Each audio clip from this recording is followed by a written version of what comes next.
Arsenal have released a new NPC jacket. I think it's the NPC standing for non-playable character. It's featuring a fan who wears the same jacket to games, home and away.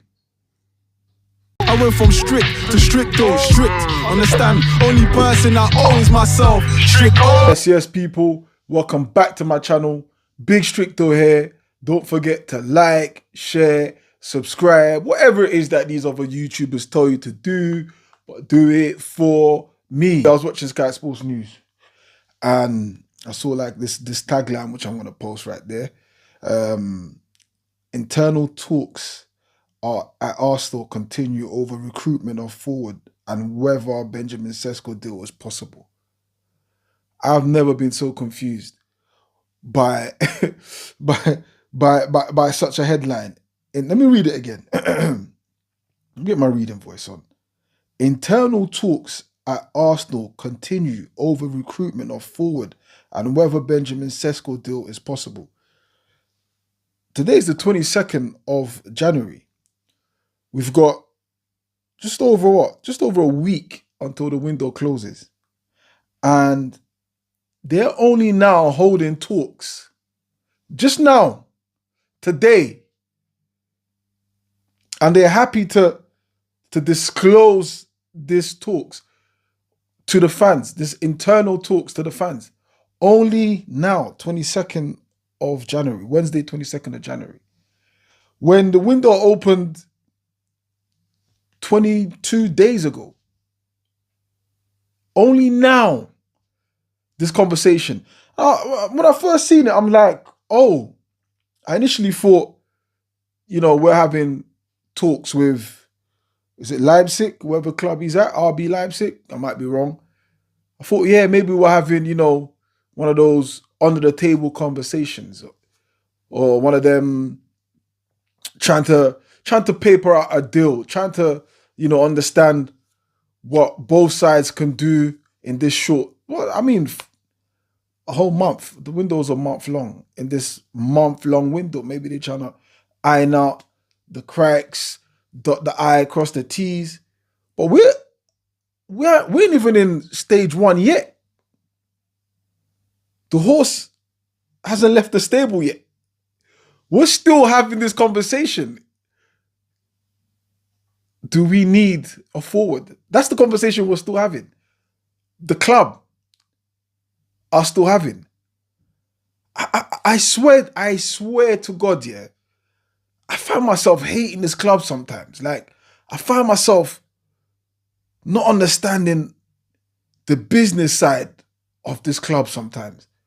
I generally don't understand the footballing decisions, like the corridor of power at the Emirates, at the Arsenal. I genuinely don't understand it. We've had back-to-back injuries to star players. Star players. I'm not just talking about, you know, a fringe player or a youth player or some star men, key men. Injuries we've had. And not only before the injuries, you could even listen, we've needed fresh blood. We've needed attacking blood ever since we let Eddie Nketiah go, Reece Nelson, Emil Smith-Rowe. And we haven't replaced these guys. We've brought in defensive-minded players or defensive-ish players. We haven't brought pure attackers. Okay, you could argue Raheem Sterling, but unfortunately, Sterling ain't doing enough for me. Sterling ain't doing enough, and that's just one player. So I've talked about we've at least and then Fabio Vieira, that's 4 players gone, and you've brought in one half-baked player from your rivals who is on his way down. On his way down.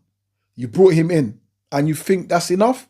I mean, that transfer window, summer window was pathetic. But we might look back at that and think that was a better window than this window.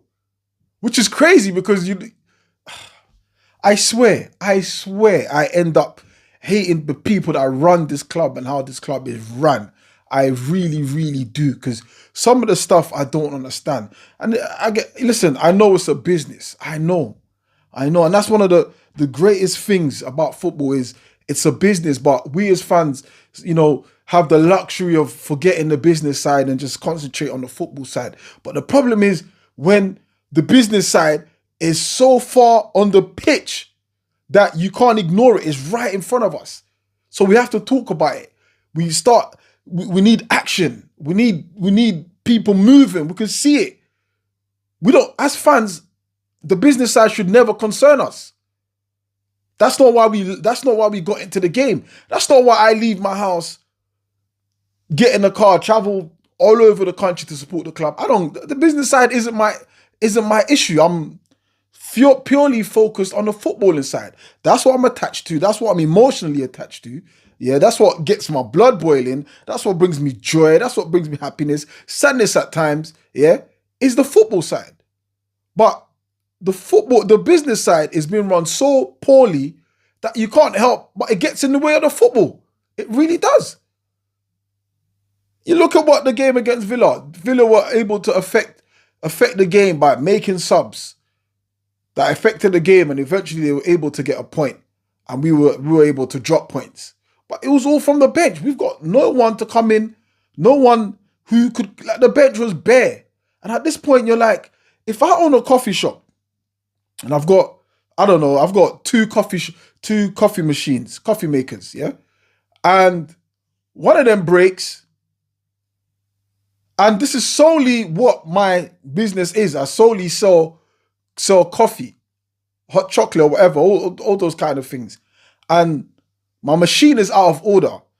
I've got to do two things. Either loan one in or buy a new one. Otherwise, when my customers come, there won't be any coffee to sell them. It's only so long you can maybe offer them other snacks. But when you maybe offer them, I don't know, a Coke, Pepsi. Oh yeah, hold this one. Oh, take this one. It's on the house until our coffee machine is fixed tomorrow, or we're getting a new one in tomorrow. Like, your business solely relies on that. And I know the club are looking at it. The Arsenal second. We're in the Champions League. Win takes us possibly into the qualify, into the next stage, into the next round.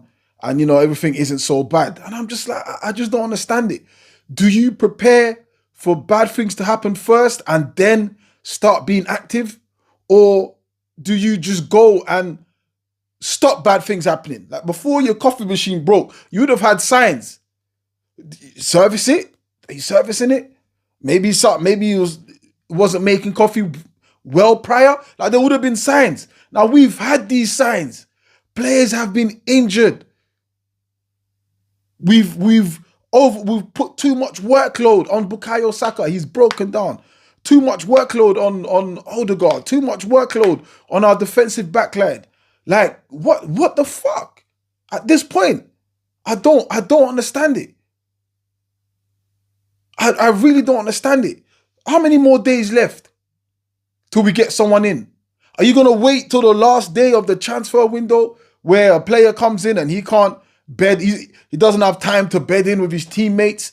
Like, I really don't understand it. And it really confuses me, because my passion is for the club and the football team, but my hate is for the people who are running it, and running it at a snail's pace.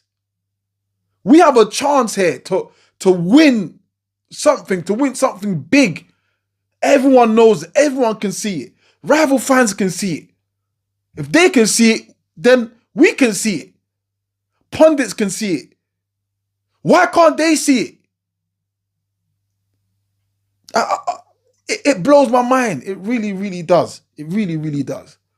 But, on a lighter note, Arsenal have released a new NPC jacket. I think it's the NPC standing for non-playable character. I don't know. It might be a TikTok thing. I don't know. Let me know. I have no idea what NPC stands for.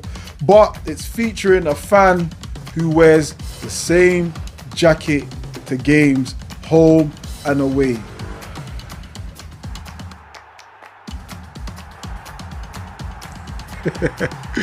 No.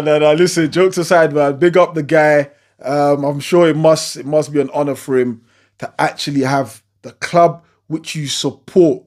Iconize one of your match day fits that you wear to every game. Like, I mean, I would be over the moon if that was me. So they're actually selling these on the Arsenal store. You can buy these jackets. I'm sure he's getting some bread from that. So listen, wherever you can butter your bread, butter it, man. That's what it's about, you know what I mean? It's your club, you know, so it's a win-win for him. And I'm happy I'm happy for him. I'm happy for him.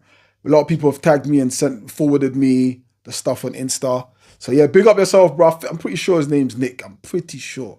I've seen him in a lot of games. So yeah, big up yourself. We're gonna end it with that. So don't forget to like, share, subscribe, whatever it is that these people tell you to do, but do it for me.